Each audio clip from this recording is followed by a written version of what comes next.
Good evening, ladies and gentlemen, no matter where you are in the north, south, east, west, Europe, America, Asia, wherever you are. It's the Irv Homer Show. Wednesday, January the 12th. Is today the 12th? That's not the 12th, is it? I think so. Is it? Is that all? The 14th. 14th, 14th. 14th. Oh, you got 12 up there. First mistake we made this year. Anyway, welcome to the program. If you're viewing us, our special guest making her return appearance is Pearl Polto. Pearl is the author of Credit Lifeline and the author of 5 books, Easy Guide to Good Credit, Credit Lifeline. And folks, with all the news that is happening today and with the possibility that next week at this time, President Bush and the First Lady will be known as George and Laura. and Pearl, welcome to the program. Pearl is my co-host. She's not a guest. And I remember, Pearl, when Bill Clinton left the White House and they asked him once, he said, "What's it like now just not to be the president?" He said, "When you walk into a place, they don't play hail to the chief. They just say, 'Do you have reservations?'" So starting a week from today, it will be George and Laura, and they just bought a $3.5 million home in Dallas, Texas. That doesn't surprise me. Yes. And they have lawn signs already that says, "Welcome back, George and Laura." So Now he can screw up Texas. they're waiting for him to go back. Well, no, I'll make no comment. No comment. Anyway, we're going to speak about credit, ladies and gentlemen. And if you follow the papers, you follow the news, and you observe, we're getting conflicting stories, Pearl. And I don't know about you, but I heard a financial analyst the other day saying that things are not as bad as they appear to be. They're worse. And the predictions for '09 just seems to be mind-boggling. They're printing money like mad, $700 billion, $350 billion. President Obama says he's going to veto anything unless he sees the transparency of it. People are going crazy. They don't know what to do with their credit cards. I get calls at the radio station. I get calls on my cell phone. Herb, what can I do? What can I? And people are actually going crazy. And you being in the credit business must be getting all kind of crazy phone calls. And they keep changing the laws of credit almost every day because they have to probably adapt to the situation that exists now. And people are just scared. They don't know what to do. So what I'm going to do is turn this program over to Pearl Polto, Polto, and I'll give you you give the number, your number. I mean, you're my co-host here. This is not a program. And she has a toll-free number. And Pearl will answer your questions on the air here by calling 215-253-8877. 215-253-8877. Or you can go to our chat room, and we can see the chat room and answer your questions. So don't do what is starting to happen with the popularity of my program on WBCB during the week, Monday through Friday at 1 o'clock. And that is also streamed if you want to pick it up. It's 1490 a.m. I had 3 people waiting on hold at the end of the program today. Okay. And I don't like people to be on hold or to miss being on the air or being on the chat room. So if you have any questions about credit, mortgages, being done, what are your rights?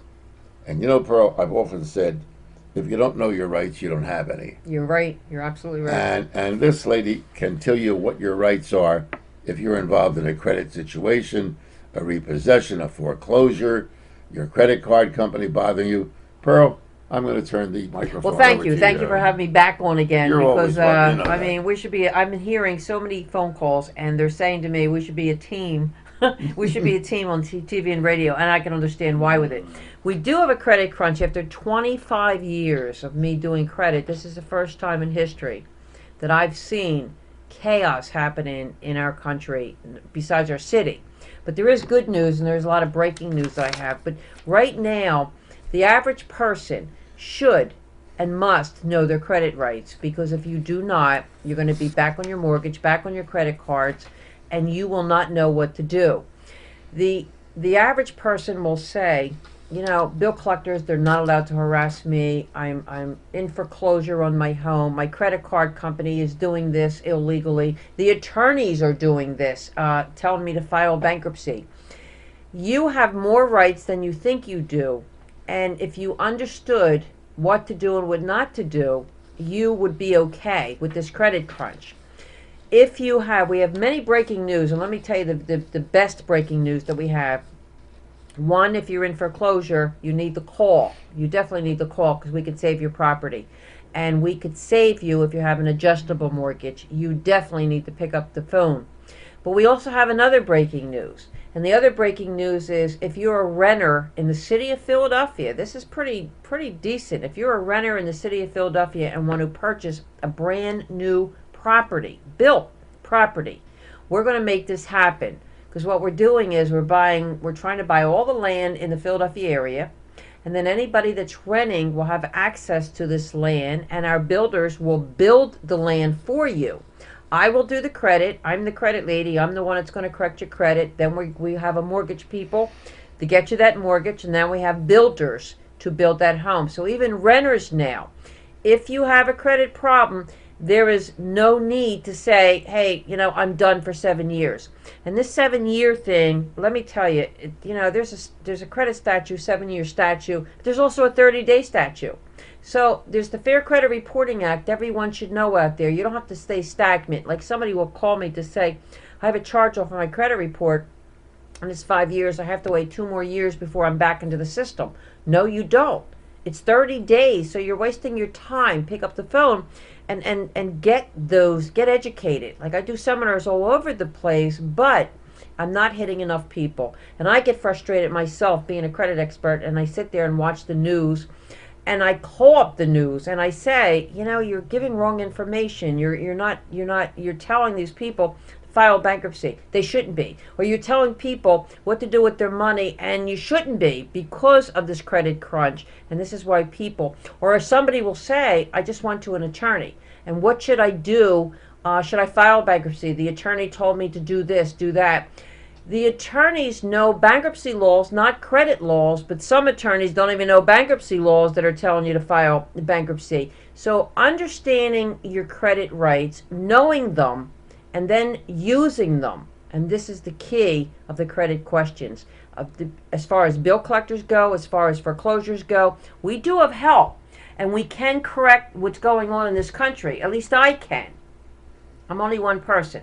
And I'm a miracle worker, but I have to knock down mountains for you to help yourself. And I just can give you the education. And Irv's giving me the opportunity to give you this education because he, as a couple shows ago, he was actually getting harassed himself from one that wasn't him. He actually got a credit card himself in the mail. And they were tongue-tied it as we called them up live on the air. So you've seen right here the live issues that happens in our country. And it's not just Philadelphia, it's all across the country. Pearl Polto's toll-free number, if you want to contact her, is 1-800-876-CRED, C-R-E-D, 1-800-876-CRED. Our telephone line is open for your questions at 215-253-8877, or you can put your question and post it on our chat room. Two calls, in fact, since you've been on the air with me, Pearl. And I said, when Pearl comes on the air, tune in and we'll give you the answer. A lot of young people are going back to college. And because of the economy, most people want their kid to be in close proximity to where they live, to the school. Correct. If you live in Philadelphia, they want to go to Temple, Penn State, Ambler campus. They want to go to Drexel, but where they can have a kind of a watchdog over the child. However, a lot of them are confused. What kind of credit card should I give my child if they're moving to New York? Should there be a limit? Yeah, they just don't know. So if you have any words of advice for the first question of tonight's program, let's say I have a daughter going to school and she's going to NYU in New York or Syracuse University, and I want to make sure she has money, but I don't want to give her cash. What kind of credit card would be safe for her to have to pay her apartment, her food, her lodging, her automobile, the gasoline? How do you advise the parent along Well, that first of all, a parent should get a debit credit card, not a regular credit card, and here's why. I'm against it. They were putting in the schools credit cards Like to applications of not just high schools, not just colleges. They were even going to the grade schools. Oh, yeah. And if you give, let's say you give a 16-year-old or an 18-year-old that's going off to college a credit card with a $100 limit on it, and they're only 18, so the parents is responsible. But somebody, a teenager especially, with a $100 credit card is going to go into the first store, and that $100 is going to be all used up. So they don't have access to it, because if the parent is not educated, how's the child going to be educated when it comes to this credit card? All they know is to spend it. Again, it's a free card. So the parent has to put something on a debit and access and put this into the account onto a credit card. So when the student goes there by saying, you have access to $500, this is going to pay your rent, this, and I'm going to have access to it because I'm getting the bills.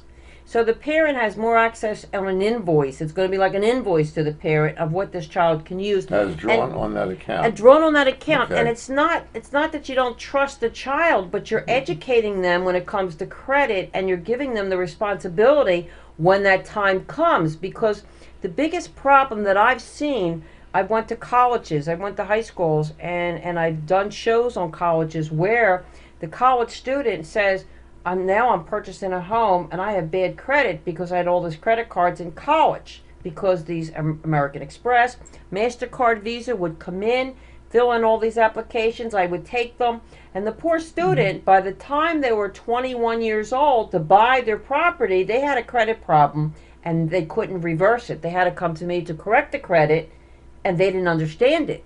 If the adult cannot understand it, how's the child supposed to understand Now, it? is the debit card that you would give, say, for a limit of $5, is that in the student's name or is it in the parent's name? It could be in both.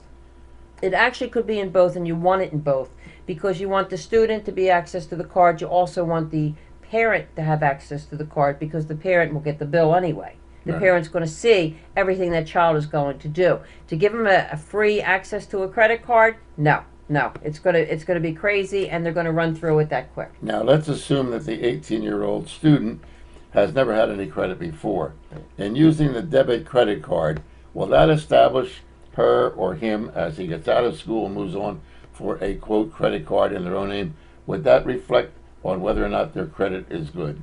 No, not if he's 18 years old. It's not. The only way that's going to reflect on him is they have to write to the credit bureau and say, I want this added. I want this statement added, or I want this bank card added to as an inquiry on my credit report to show I have access to credit. And you're allowed to do that now. If you have no credit at all, senior citizens the same as young students. You're allowed to write to the credit bureau to say, put this down as on my report to show I'm paying it. And they have to do it, even as a statement. So anybody else that pulls up that report will say, oh, this person was paying on a debit card, or this person was doing this, they're establishing credit. And then everybody else, it'll circle, and everybody else will join forces. You'll get gas credit cards and regular credit cards eventually, because it's going to show up on the credit report. Now, the senior citizen group constantly gets in touch with me and says, Irving, what happens if my husband, who may be 85, has a credit card in his name, and he's maxed it out at, say, $25,000, and he dies? Great. Not great that he dies, but great where she doesn't have to pay. Well, now he's concerned. He wants to make sure all the bills are paid when he Right. dies. Doesn't want his wife of 65 years Right. to be burdened. Doesn't want the kids to be burdened. What does the credit card company do when Pop or Grandpop at 85 is maxed out a $25,000 credit card and dies and says, try to collect it from me? Who do they collect it from? You know, I'm glad you brought that up, because we did a show one time, and a person called in and said her husband died, and it was American Express, and he had a $10,000 bill, and the American Express called her, the wife, and said your husband owed American Express $10,000, and she paid it. She said, out of the estate, Okay. we paid it. And I said, whose card, whose name was it on? She said, it was under my husband's name. Well, live on the air, we called up that credit card company and said, why would you take this money if it wasn't even in her name? And their answer was, we didn't make her pay it. She just offered. Now she wasn't going to. They weren't going to give it back to her. She felt like it was a moral obligation. Exactly. Right. Now that was their answer. That we didn't make her pay it. Now, are you obligated? No, you're not obligated. Especially that's why I always say put it in two people's names. Not, in other words, you should have your credit card. Right. Your wife should have her credit card. Not together. Not together on the same card. Because of death or divorce. Because if you should die, she's not responsible for your bills. You're not responsible for hers.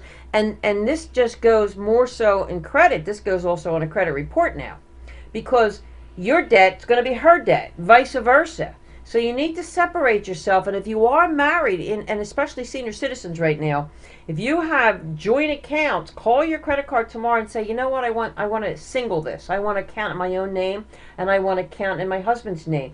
God forbid if something should happen, you're not responsible for his. And now your rights are, because everybody out there is listening, they can't come to you to say, I want the estate to pay for this, because it's not in your name. So you don't have to pay one dime to this credit card. It's not in your name. Now, if the person who dies, the credit card is their name only, and the administrator of the estate knows that that debt was left by the deceased, is it mandatory that they notify the credit company that that person died?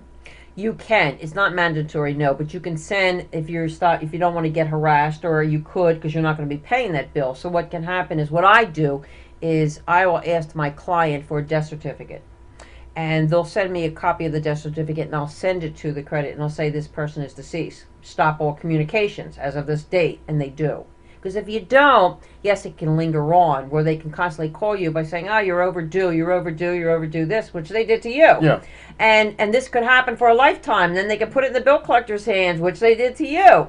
And this could go on and on. So yes, the proper thing to do is to get a copy of the death certificate, send it to all the credit card companies to say, end this now. But the thing that disturbed me with my particular case, and it was only $300. Doesn't make a difference. Okay, it was only $300.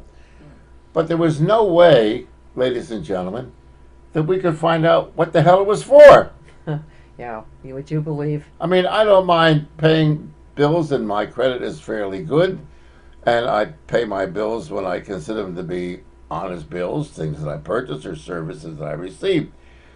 But when you get a letter from a collection agency, and you try to find out, I'm willing to pay it, what's it for? These idiots in the collection business, A, don't tell you what it's for.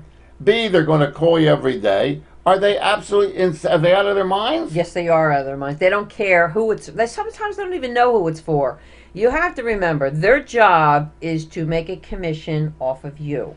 And if they can harass you any which way they can. Now, somebody will call to say, why do they do it if it's against the law? Well, there are stores out there that are robbed every day, and that's against the law too. So businesses also break the law. But so you can understand, if you have 5 people that are paying you, that took your crap, as I put it, and 5 people that reported you and sued you because of this, you're going to pay these 5 people that sued you because of the harassment. And these other 5 people, you don't care because you made all this money off of them. So it's the education again. It's knowing your credit rates and using it and exercising it. But if you're getting harassed, now how many people would have paid that $300 because of being scared?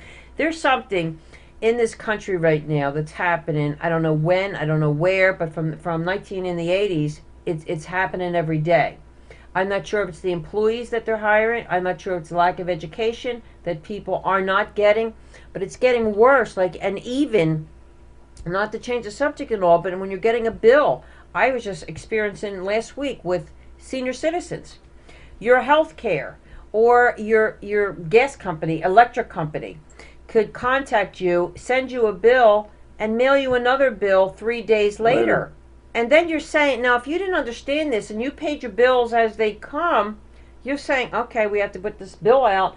I experienced 3 times last week. And when I called the company up, and one of them was a healthcare company, they said, oh, it's our mistake. It's a new employee, and they mailed out another bill.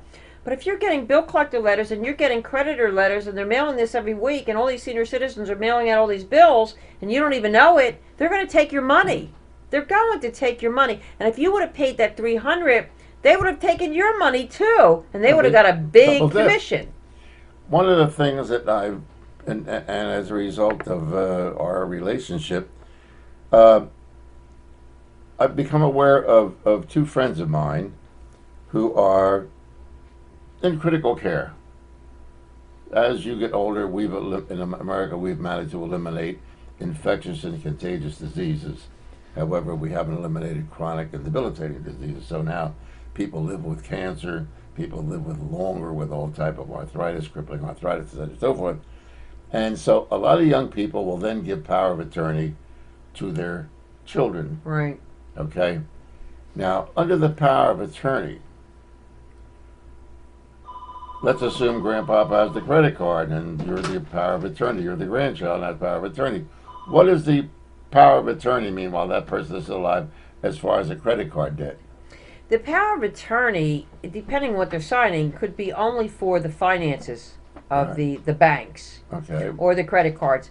Or it could be the power of attorney of the health care, of the doctors or whatever. Now, once they die, you know that's all dissolved.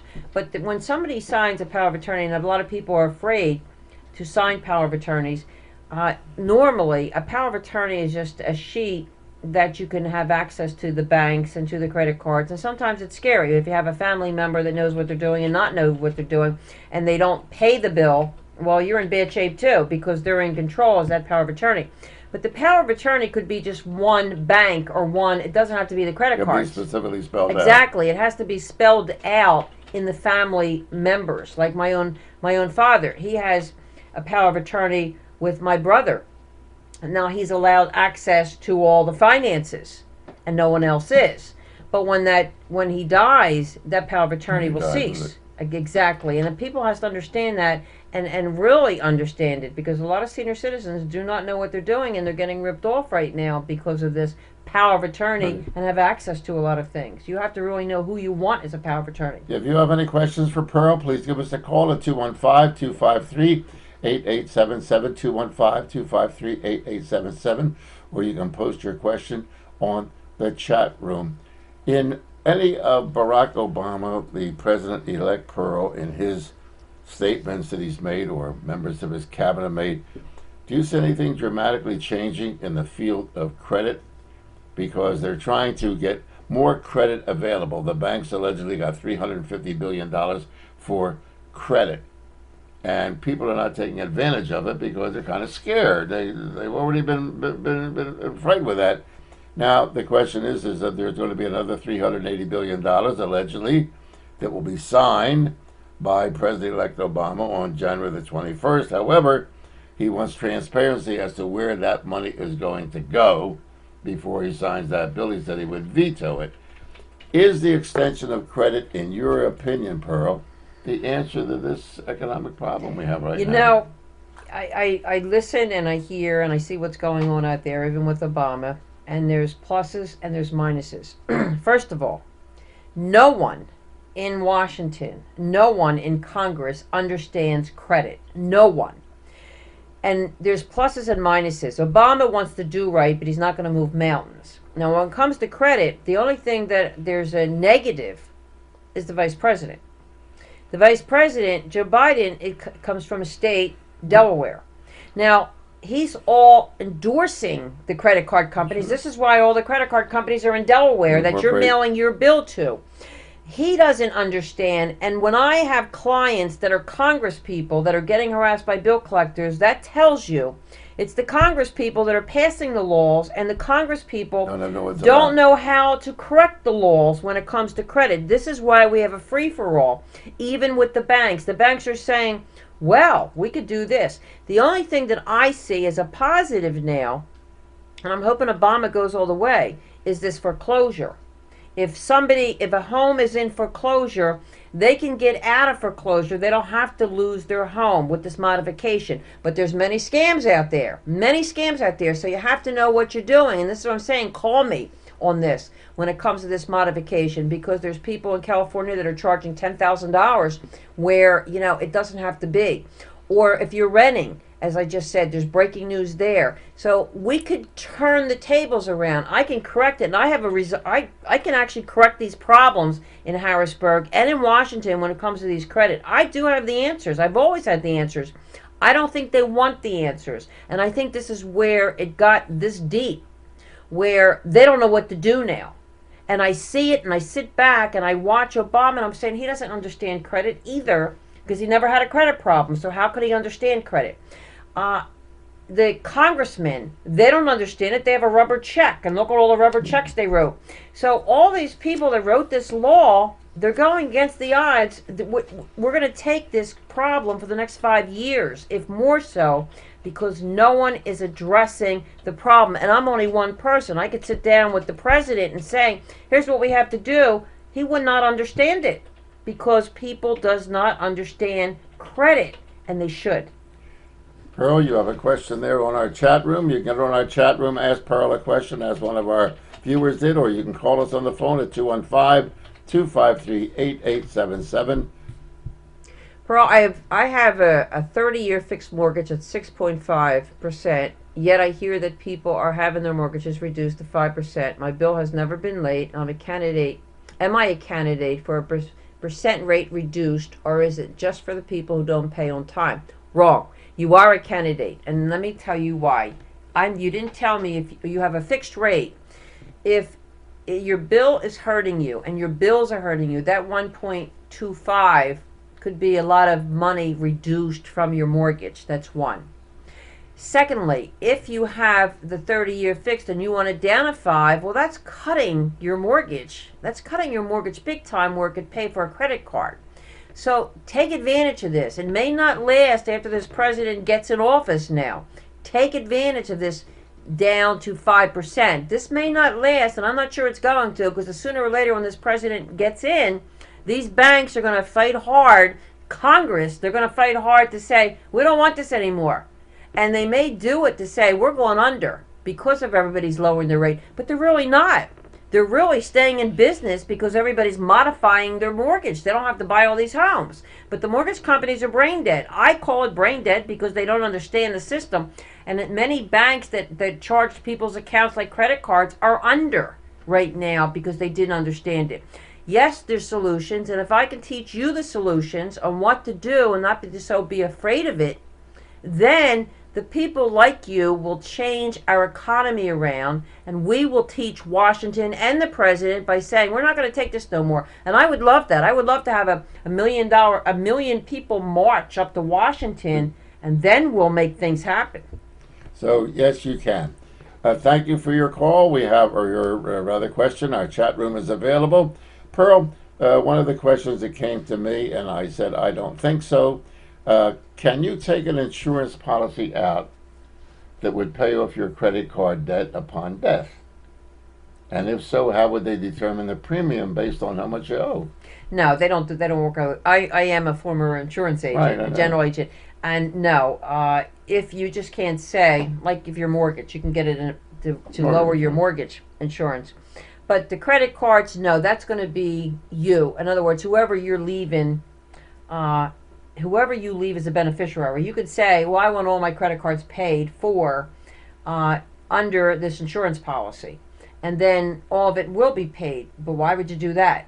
Because, I mean, sometimes in a credit card, you're already paying and some already paying to pay off the bills upon death. But you don't have to.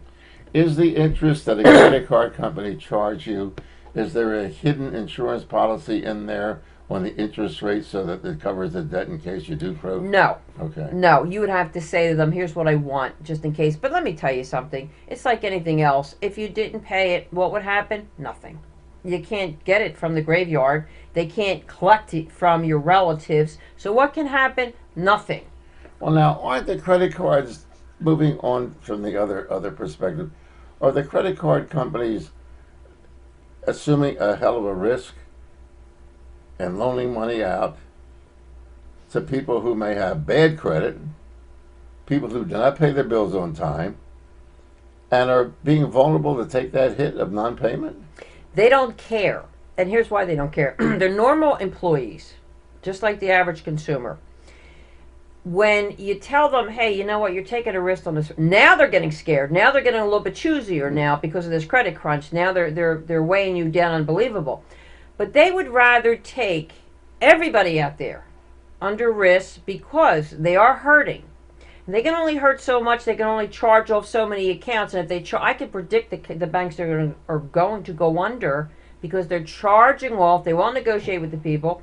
And these are the banks that in 5 years from now, you won't hear about them anymore. And then you'll see new banks coming out and people are buying new banks. The problem with here is they're just employees at banks. Some of my clients are working for banks and working for credit card companies. They don't know. They're not getting educated when they get hired for this. So this is, and Credit Dog will tell you. Credit Dog is probably too. She's saying yes, sir, right there. But banks right now, they don't educate the people when they hire them. That's one. You can go to a bank right now and get a job there and not know any laws on credit. That's the sad part. Now, if the credit card company says to you, we're going to charge off this account, and they charge off 100,000 accounts, they're going to go under. But they don't care. They don't care because they figured, well, we still have a job, we're still secured, but they're not. They lost their job at the end. So we need education out there. We need a lot of education out there, and it's not going to happen because the system won't allow it to happen. In getting a mortgage, the house and the ground is equity for the mortgage. Correct. The percentage that you put down is based on A, the location, B, the price of the house, C, the saleability of a repossession. But in a mortgage, there is equity of some type, even though the equity is crazy today because they've over-mortgaged the property, the value of the real estate. Does that give a person who has a mortgage a negotiating muscle to go to the mortgage company and say, listen, I've got 40% equity in my house. I got 50% equity. I want my mortgage rate dropped. As you get more equity in the property, does that give you more leverage to reduce? No. As a matter of fact, look how many senior citizens have a home paid in clear and have all this equity in it and don't use it. The banks don't care. Or if you have more leverage, the banks don't care about that either. That's why this modification thing is going on right now. Because, and the modification has to hire attorneys to contact your mortgage company to say, hey, your interest rate is 7, 8, 6%. I want them to lower it to 5. And they've been paying, they got all this equity inside the home. No, we don't want it. We don't want it. So it goes back and forth because the mortgage company is, they're acting like they're God by saying, well, we'll do what we want to do, but now they're not allowed to do what they want to do according to this new law, this modification. Everyone in America, if you're listening out there, take advantage of this modification. It may not be around forever. And when this president comes in office, it may not be around because the banks may put a bill in with Congress to say, stop it. They may hurt themselves. But at the same time, if you're sitting there with a foreclosure, if you're sitting there with an adjustable rate, if you're sitting there back on your mortgage, or if you're sitting there and you just have a higher interest rate and you want to change it, don't procrastinate. The worst thing that people does today in our country is procrastinate. Why? I'll never know or they throw away things and don't read them. And this could be their life savings, what to do, or get homework, pick up the phone. And, I don't charge, by the hour to talk to people. Either do you. But I'm going to start charging. Pearl, we have some questions on our chat room. You take it over. How safe are the credit freezes through the credit? How safe are the credit freezes through the credit agencies? Is there any rules against the credit companies pulling charges on your bill after the closing date? If I pay my bill one day after closing date, they charge me interest. What is the point of the closing date if they can add charges after the closing date? Well, I always say if a bill is due on the 1st, pay it as soon as it comes in. Because here's why. A lot of people, the banks, and they have the right to, you get your bill in the mail and it'll say by the 16th it's due. and then the closing costs, and somebody mails it on the 16th, and the mail is delaying it, and they don't get it to the 17th, and all these interest rates are happening, and they have the right to do it. It's not a law, it's a policy. Now policies are made to be fought and broken, and this is what you have to do. You have to contact the credit card companies and say to them, under the Fair Credit Billing Act, I am disputing this. And you're allowed to under that act, and let me repeat it, it's the Fair Credit Billing Act. You're allowed to dispute with that credit card company. Now, when you say, how safe are the credit freezes through the credit agencies? Well, it's through the mortgages, and it's through the mortgage company you can dispute that. I mean, if they put you down as late and you're going through a lot of vacation, well, they better reverse it, because this is the law too. They better reverse it, because you're telling them. Don't just sit back to say, the system's going to do things automatically for you. It's not going to happen. Like, somebody contacted me and said, well, I got 3 more months and the 7 years is up when it comes to the statute of limitations. Should I just sit back and wait for the 7 years? And I said to them, my first book, and I appeared on Irv Homer show, WWDB, was called In America is Bad Credit a Prison Term? Because if you sat back for those 3 months, that could stay on for a lifetime. So don't just sit back and assume that the credit bureaus are going to remove things because you have 3 months left. You have to dispute something. You have to correct it yourself. Or, yes, it could stay on for as long as forever. That's why I wrote my first book, because the credit bureaus were not removing it. So if everybody out there started to dispute their credit report, the mistakes, the names, addresses, social securities, whatever, and you start fighting the system, well, guess what's going to happen? Eventually, it's going to make news where the system has to do something. The Congress, the Washington has to do something. And you're not sitting back thinking our government is doing what's right for you, or the banks are doing what's right for you. And I love these people that say, well, the bank can't make a mistake, so they're doing the right thing. I must be wrong, they must be right. Wrong. You could be right, the bank could be wrong. The government could be wrong, and you could be right. So don't just sit back and take advantage of what's going on out there. Use and exercise your rights, or it's not going to happen in this country. We're going to have another 10 years of this credit crunch, and it's not going to stop. Earl, you had mentioned, and Rick from Percy mentioned that the closing date, when you're supposed to, that bill is supposed to be paid by the 3rd. The 3rd. Okay? So you mail it on the 29th. Not allowed. Not allowed. You're What do you 30 mean now? days late. You're not 1 day late, you're 30 days late. No, it's due the 3rd. They received it on the 2nd. Okay. Okay? How can you get proof that they received it on the 2nd? You don't. You don't So, have proof. so You you're have at the to call. mercy. Yes. You're at the mercy of the credit card company, assuming that was paid in time, even though you say gave a 5-day grace period for the time you mailed it till the time they received it. Now, Yeah. I had that happen with a credit card company many years ago when we didn't have this credit crunch. And so I said, wait a minute. My canceled check that you Yep. canceled on the 3rd, you're telling Yep. me you didn't receive it till the 5th?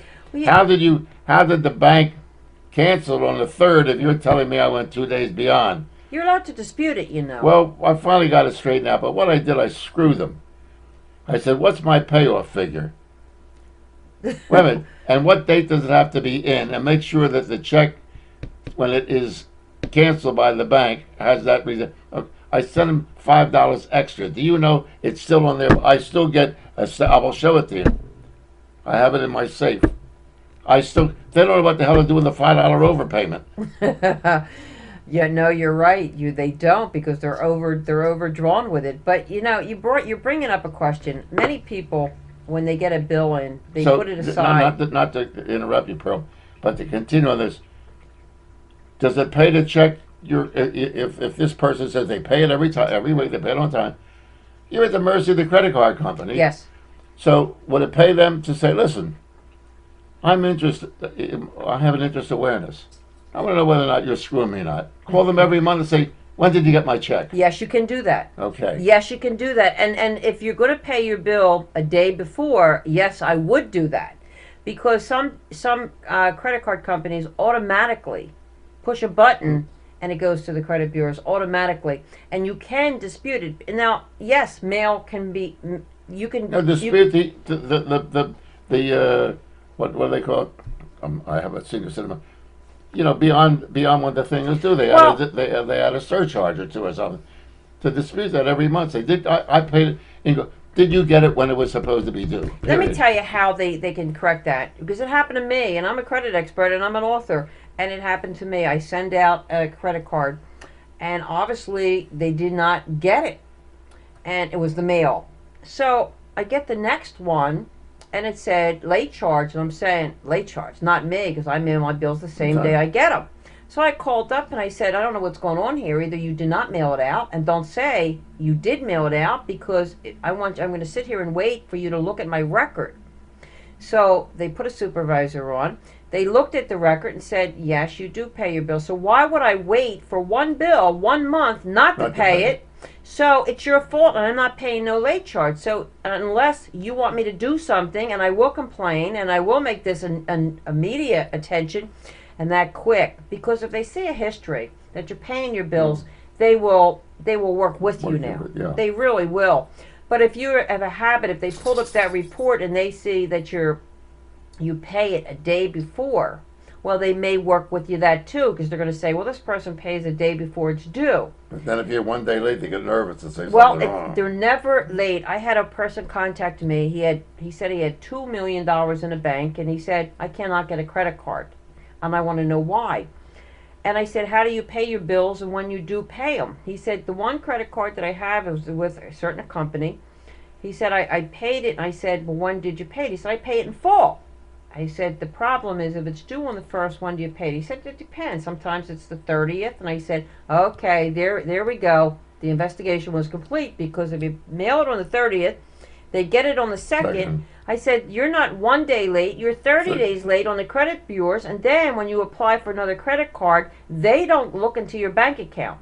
So they don't know how much you have in your bank. They don't know if you have millions in your bank account. All they know is you're not paying your bills on time, so you have a credit problem. So we have to correct the credit problem, take the 30 days off, and then start doing it the right way. And a lot of people are doing For those of you who supported Ronald Reagan canceled the deduction of interest on credit card debt. It used to be able to deduct that amount of interest on your credit card. Not anymore. Ronald Reagan stopped it. I mean, Reagan was a great tax saver, so he reduced the tax rate, but he took the tax exemption away. I know, for all the credit cards. For credit cards and financing automobiles. That's the worst thing. I mean, he really screwed the public. Yes, he did. Everybody loves Ronald Reagan, so let them live with it.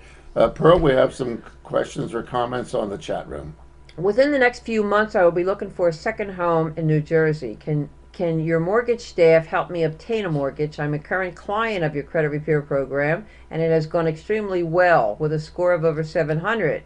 Can I buy 150,000, 175,000 with a 10% or under? Of course. And Ron, if you are a client, yes, of course. And depending if am I finished with you or not finished with you. If I'm not finished with you and you have a good score, yes, you can buy that second home in New Jersey. Why New Jersey? I'll never know, though. But they're pretty strict with credit laws out there.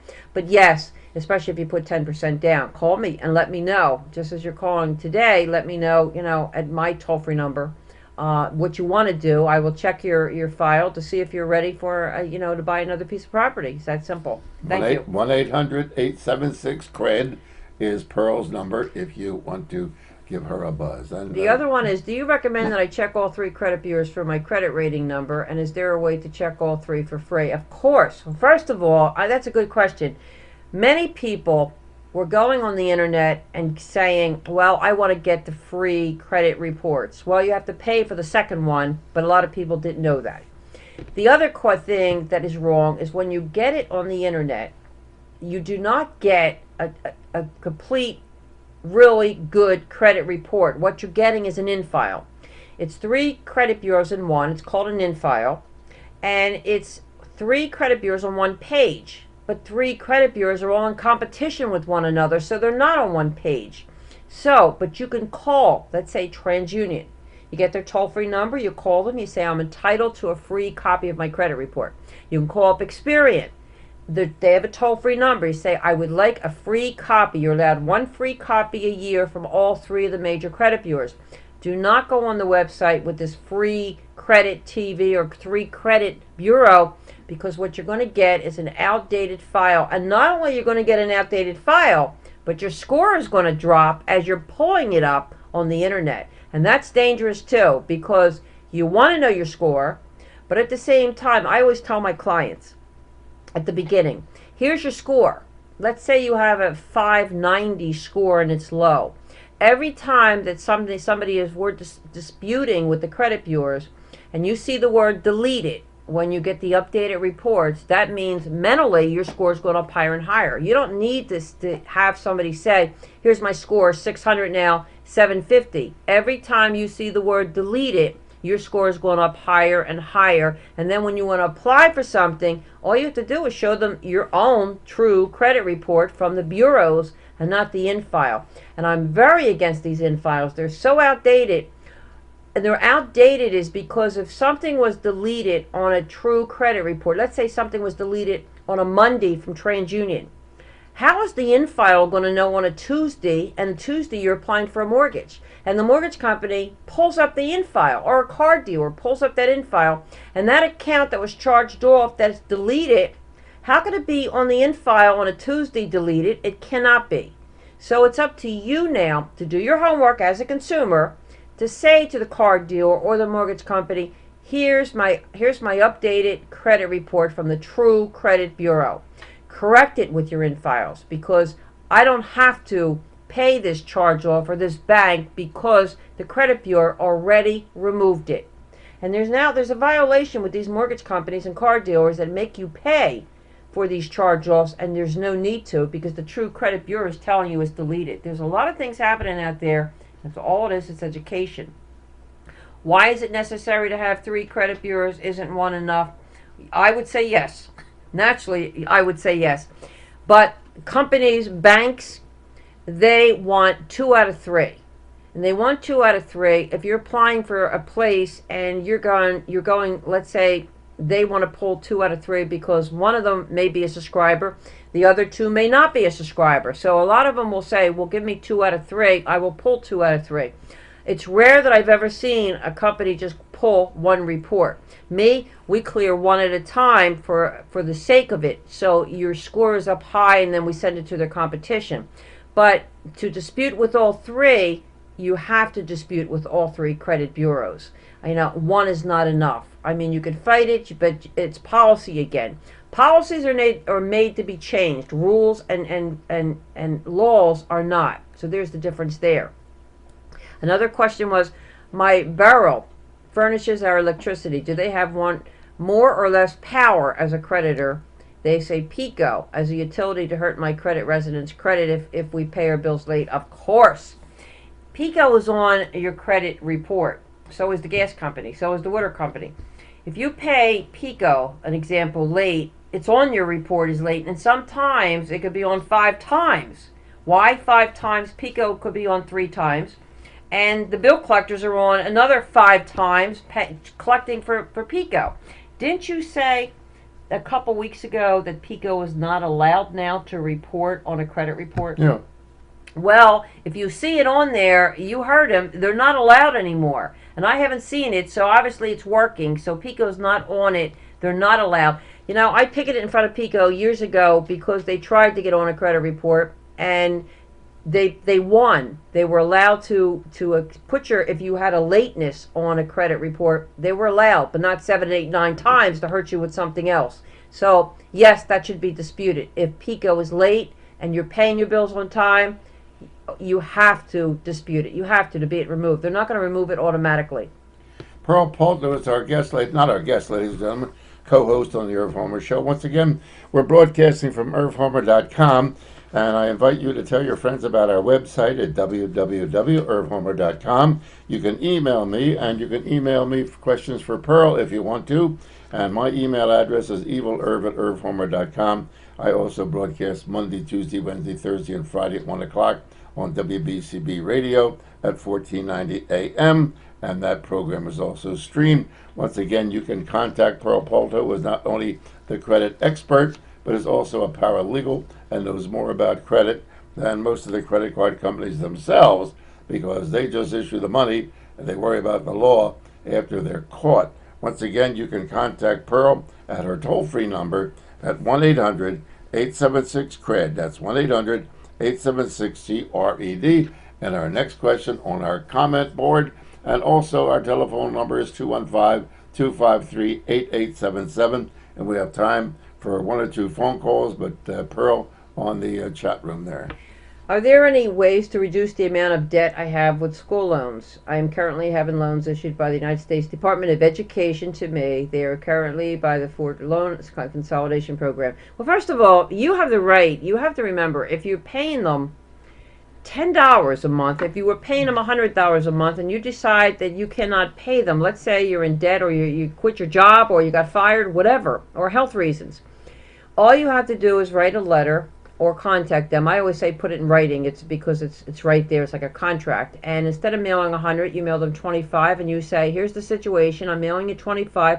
As long as they cash that check, well, there's your contract. Then the next month you mail them 25 again until you're up to date to mail them to get this bill paid off. The student loans are really strict. They can take it out of your taxes. They can take it out of your income tax checks. There's a lot of things they can do. They cannot attach wages, especially in Pennsylvania. They're not allowed to do that. But there's a lot of things they are allowed to do. So if you feel that you cannot afford to pay this bill, all you have to do is pick up the phone and then put it in writing to them. As per my conversation, I cannot afford the $100 a month. I can afford 25, and closes a check for 25. The mistake that people makes is they don't do nothing. Or if they pick up the phone and they get the wrong person on the other end that says, no, we can't accept that. Don't let one person bring you down where you're not paying nothing. Put it in writing. Dear supervisor, get a name contact, and if you don't have a name contact, put a supervisor, any supervisor, and then mail the $25. Once they cash that check, hold it, because that's gold to you, because then they're accepting the $25. It's just a legal technicality there that you can, until you're away and get money or back to work or whatever you need to go.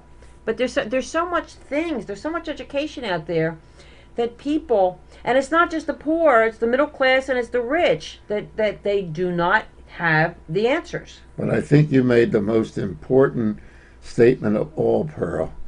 Do not ignore any notice that you receive thinking it's going to go away. It is not going to go away. And I've had that over the years with people with the Internal Revenue Service. I haven't had it much with people with credit card debt, but my big thing was going after the Internal Revenue Service in my broadcast career. And I tell them, the one thing that you must establish, even though you may be in debt, is good faith. If you show good faith that you will, I remember this crazy agent back in 1948 after my dad died. He was calling me. I said, look, give me your phone number. I'll call you. He said, what do you mean? I said, why should you waste your time calling me? You tell me what time, Jack, you want me to call you.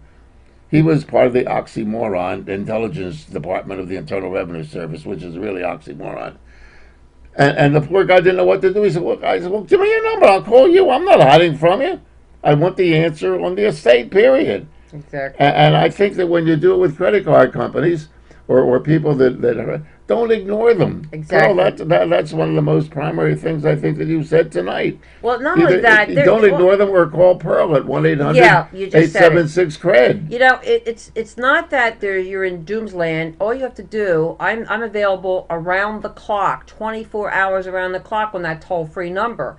1-800-876-CREDIT. I will answer your questions. If you have a question with anything, I will be there to answer your phone. So you have no excuses. You have no excuses why you're losing your home. You have no excuses to file a bankruptcy. You have no excuses at all anymore, those who are listening to this broadcast right now, because there are answers out there, there are solutions out there, and it's easy to pick up the phone. I mean, and have your credit rights. Now, you had mentioned earlier, we have a room on your chat room for more questions for Pearl. We have about 5 minutes to go on the Irv Homer Show. Our telephone number is 215-253-8877, and we have received some good inquiries tonight, Pearl. You had mentioned that if you want to buy an automobile, you go to 4 different dealers, and they apply for credit for you for 4 times. That's 4 hits on your credit score. Yes. Okay. Yes. Now, let's say you want to buy a house, Oh, that's bigger hits. okay? Mhm. And you see two homes that you like. Hmm. Not allowed. Not allowed. You're not allowed to get that mortgage, or you're not allowed to look at it because it's going to lower your score 30 points for No, each but I'm time. saying, can you get your credit score, and instead of having the broker or the seller say, here's my credit score, No, I can be approved for a mortgage, here's my credit. You can't do that. can't do that. They have to do that search. Well, you can argue with them, but they Yeah. have a policy. It's not a Yeah. law, but they have a policy Policy. they have to go by. And yes, but you can bring the credit report to say, is that in file that they're pulling up? I said that Right. it's outdated. You could say, here's my 3 credit reports. Here's TransUnion, here's Experian, here's Equifax. Now, this is the correct one. Now, I'm not sure what you're going to pull up, but this is the correct one. And if it's not the same as this, you better correct it. I'm not. And I, as a purchaser, I'm not here to waste your time. I'm here to look at these properties, but I'm looking at 2 other ones too. Yes. Yes, I it's did that doing in- your I homework. did that up in the Bucks County area a few years back, because at that time the real estate up there was quite interesting to me, in the New Hope area. Oh, When that's a New nice Hope area was- too. New Hope was getting hit with a little depression there, and a lot of people were coming in and looking because of the the uniqueness of the homes and the history of them. And I said, look, I'm here to look to buy. I'm not here to look and waste your time. And here's proof that I brought them some financial. So they treated me altogether different. Yeah. They're just walking Yes, in and saying, yes, I want to because see this. yeah, you were showing your strength there, and that's what you have to show because you knew your rights. And a person that knows their rights projects they know their rights. And you can project to a bank manager, to a supervisor, even to an attorney that you know your credit rights, and they back up because they see, hey, this person knows something that we don't know. But what's amazing, folks, and this is what's important about credit or about mortgages or making a purchase of any large size. If you go in with a positive attitude and they know you're not playing games, their whole demeanor changes. It's amazing. And automobiles, and I bought and sold cars just for the hell of it over the years. You name it, I've owned them and traded them and sold them and rehabbed them and everything else. Once you establish the fact with a mortgage company or a real estate agent or a bank or anything, their whole attitude toward you changes. Mm-hmm. So as you said, if you know your rights and they know you know it, Yes. they're not going to play Yes. games with you. No, they're not. No. And you just said the key word. It's how you project it. It's how you project, but you can't project it if you don't know No. your rights. Again, you have to exercise your rights too once you know it. But the good feeling is, and I'm sure you could see it, once you know your rights, even with the letters you got and the cards you got, you knew your rights then, and you were strong enough to say, I'm not putting up with this. So we corrected it, we did it, but you were strong enough to say, I'm not paying this, and I have this right. This is not my bill. They're not going to harass me. But they seen this, and then they back up. It shouldn't be in this country, But that's but that's good our old, country. that's good old capitalism. That's the way it works. Well, Pearl, has been a fast hour once again. Yeah, as usual. Let me Good. remind you once again that Pearl Polto is available 24 hours a day.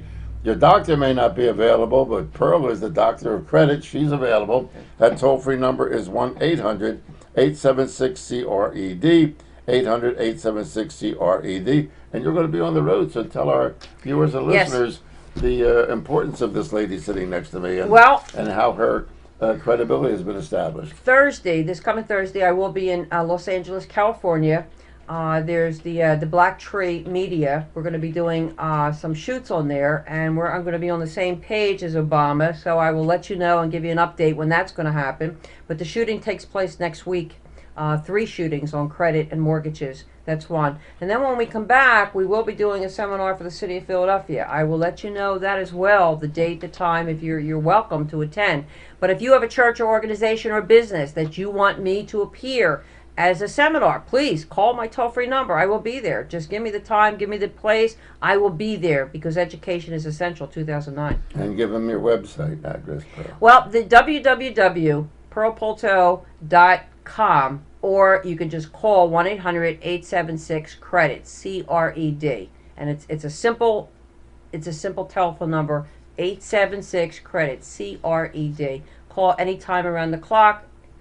Because I have people and clients in California, and there's 3-hour time difference, so I'm always with the phone. Or you can go to my website and link over to Pearl Polo's Yes. website. Yes. My website is www.irvhomer.com. Once again, we've been broadcasting from irvhomer.com. My email address, folks, is evilirv@irvhomer.com. And RGH Computer Services for all your computer problems, all your computer needs, even telephone questions, they will answer simply by calling 215-322-8685. 215-322-8685. We thank you all for participating tonight, and above all, we thank Pearl Polto for giving of her time and her efforts and the information that you receive here. You can't get anywhere else because there's only one lady that knows the credit business, and that's the lady sitting next to me. And you heard it here first. Until the next time, I'm Irv Homer.